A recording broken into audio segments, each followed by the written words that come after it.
मुजफ्फरपुर के कांटी में पिछले दिनों पवन श्रीवास्तव को अपराधियों ने गोली मारी थी। चिराग पासवान ने पवन श्रीवास्तव के घर वालों से मुलाकात की और न्याय का भरोसा दिलाया। चिराग ने कहा कि बिहार में लोग सुरक्षित नहीं हैं।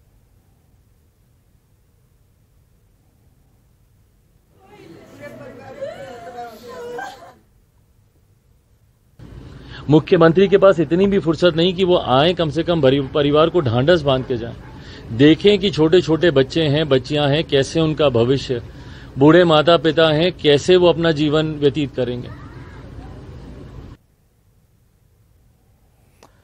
मुजफ्फरपुर के रामदयालु सिंह कॉलेज मैदान में उद्योग विभाग की तरफ से उद्योग मेला लगाया गया है। 10 दिनों तक चलने वाले इस मेले का उद्घाटन उद्योग मंत्री समीर महासेठ ने किया।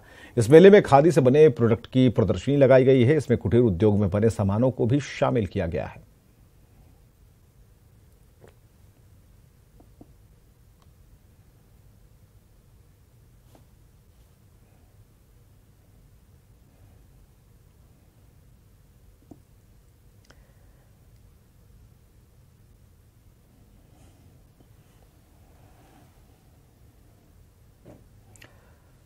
बिहार में गर्मी से लोगों की हालत खराब है। दिन तो दिन, रात में भी तापमान 36 डिग्री तक पहुंच गया है, जिसकी वजह से लोग परेशान हैं और दिन के बाद रात में भी गर्मी की वजह से जैसे तैसे समय गुजार रहे हैं।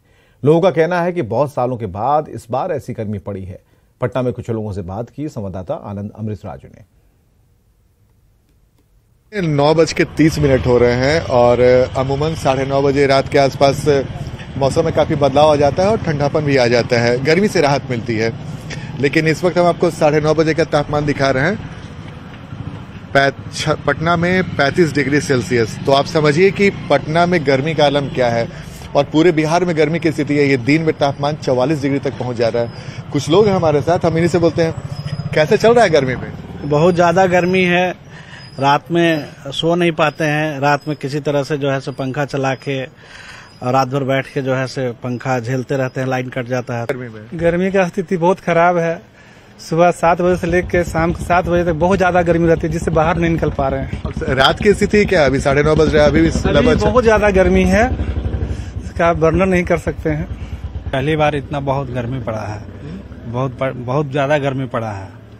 बहुत दिक्कत हो रही है, बाहर निकलने में भी, धूप में भी बहुत लहर लगता है। कभी कभी जो है बिना पंखा लाइट कट जाता है तो रात भर जो है सोना पड़ता है। रात की स्थिति क्या है? बहुत दयनीय स्थिति है, जी नहीं पा रहे हैं। ठंडा पानी पी कर किसी तरह से चल रहे हैं।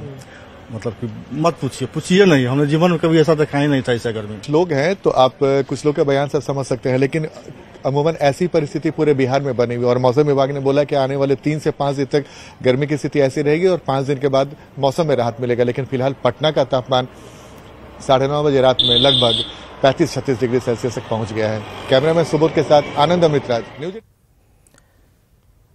पटना के ज्ञान भवन में अंसारी बुनकर सम्मेलन हुआ। तेजस्वी यादव समेत कई मंत्री मौजूद रहे। तेजस्वी यादव ने इस मौके पर केंद्र सरकार पर निशाना साधा। कहा कि जो भी वायदा किया गया था पूरा नहीं हुआ, बस हिंदू मुसलमान के नाम पर समाज में जहर बोया जा रहा है।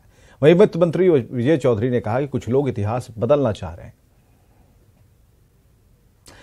चलिए आगे बढ़ते हैं। 9 जून को लखीसराय के बढ़ैया नगर निकाय के 26 वार्डों के 43 मतदान केंद्रों पर मतदान होना है। मतदान को लेकर महिला पुलिस के साथ एसएसबी की टीम को तैनात किया गया है।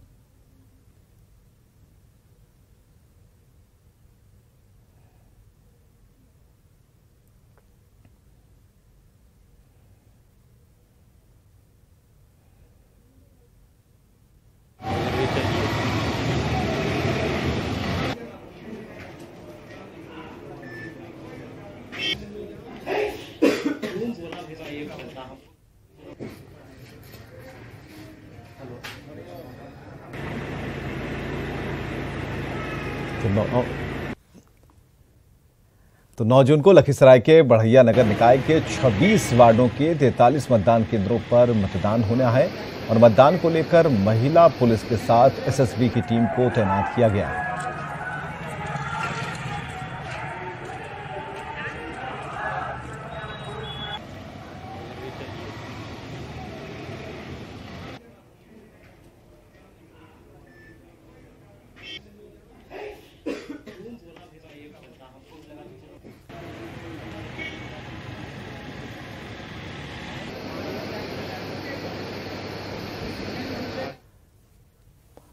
मुस्लिम राष्ट्रीय मंच ने एक प्रस्ताव पास किया है जिसमें मुस्लिम लीग को भारत के विभाजन का अपराधी बताया गया। भोपाल में एमआरएम की हुई बैठक में प्रस्ताव भी पास किया गया कि भारतीय मुसलमानों को वोट बैंक नहीं बल्कि खुददारी वाले भारतीय मुसलमान बनना है।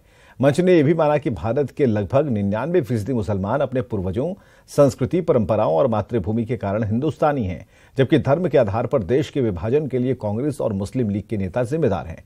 इस मौके पर राष्ट्रीय स्वयंसेवक संघ के नेता इंद्रेश कुमार शामिल हुए। उन्होंने कुरान शरीफ का हवाला देते हुए कहा कि मुसलमानों को अपने देश के प्रति ईमानदारी बरतने की जरूरत है, न कि विपक्ष के एजेंडे पर चलना। सुल्तानगंज अगवानी पुल हादसे को लेकर स्वतंत्र एजेंसी से जांच कराने की मांग हो रही है और इस पर डिप्टी सीएम तेजस्वी यादव ने बीजेपी पर निशाना साधा। तेजस्वी ने कहा कि जब पहली बार पुल गिरा था तो बिहार में बीजेपी कोटे से नितिन नवीन पथ निर्माण विभाग के मंत्री थे, तब उन्होंने सीबीआई से पुल गिरने की जांच क्यों नहीं कराई। बेकार की बातें करते हैं, बोल रहे सीबीआई जांच कर देंगे। जब पहली बार जब पुलवा गिरा था तो काहे नहीं दे दिए? जब पहली बार पुल गिरा था तो ये भाजपा सरकार में ना थे, नितिन नवीन मंत्री ना थे, काहे नहीं दिए? अरे काहे नहीं दिए?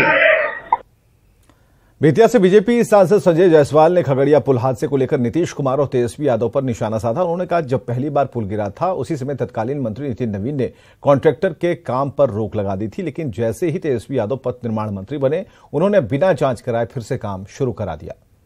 पुल टूटा है और मुख्यमंत्री जी ने उन सेक्रेटरी को एक और विभाग दे दिया कि उनको पुरस्कृत करते हुए एक और विभाग कल आपदा भी दे दिया कि तेजस्वी यादव जितने पुल गिराएंगे तो उनके सचिव क्या करेंगे, आपदा से उससे घायल लोगों को राशि दिलवाएंगे। एक ही विभाग का आपदा का सचिव और पथ निर्माण सचिव के होने से यह सहूलियत हो गई कि अब जितने लोग भी पुल के द्वारा गिरेंगे मरेंगे उनका इलाज के लिए, उनके बाकी कामों के लिए उसी विभाग के सचिव करेंगे। भागलपुर के सुल्तानगंज और खगड़िया के बीच गंगा नदी पर बन रहे पुल हादसे में ड्यूटी पर तैनात गार्ड विभाष यादव लापता हो गए, जिसके बाद गार्ड के घरवाले 4 दिन से आमरण अनशन पर बैठे थे, जिस पर खगड़िया जिला प्रशासन ने संज्ञान लिया और परबता के वीडियो और सीओ ने अनशन पर बैठे घरवालों से मुलाकात की। उन्हें पुल निर्माण कंपनी की ओर से 5 लाख रुपए का चेक दिया और जूस पिलाकर घर के सदस्यों का अनशन तोड़वाया है। बताया जा रहा है कि गार्ड विभाष की पत्नी की तबीयत खराब होने के बाद उसे अस्पताल में भर्ती कराया गया। इसके बाद परिवार के बाकी सदस्य इंसाफ के लिए अनशन पर बैठे थे।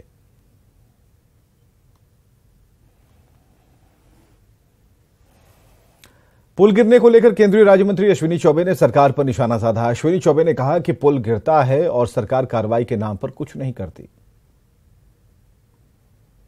पार्ट में कुछ भी पलट सकता है, पुल पलटता है, सड़क टूटता है, घर का जलकल टूटता है, जलकल में नल में पानी नहीं है। यह है बिहार की स्थिति। अगवानी पुल के पिलर संख्या 10 के ऊपर भारत का पहला डॉल्फिन ऑब्जर्वेशन सेंटर बनने वाला था, लेकिन पुल का पिलर संख्या 9, 10, 11, 12 पूरी तरह से धराशायी हो गया। इसमें डॉल्फिन जैसे कई जीवों के मरने की संभावना है। भागलपुर के डीएफओ का कहना है कि अगर मलबे से जलीय जीव की मौत होती है तो पुल निर्माण निगम और पुल बनाने वाली कंपनी के ऊपर कार्रवाई होगी। क्योंकि अभी तक कोई जानवर के मरने का या किसी वाइल्ड लाइफ की क्षति का रिपोर्ट नहीं मिला है, फ्रेश ऑफेंस अभी बुक करने का मेरे को आवश्यकता एज ऑफ नाउ नहीं लग रहा है। अब न्यूज अगर डिफरेंट आएगा तो फिर हमको एक्शन लेना पड़ेगा, अप्रोप्रिएट एक्शन। तो अभी मेन चीज यही है कि वहां पे जो रबल है उसको एनवायरमेंटली फ्रेंडली वे में हटा दिया जाए ताकि जो भी वाइल्ड लाइफ है वो उनका मूवमेंट थोड़ा फ्री हो जाए।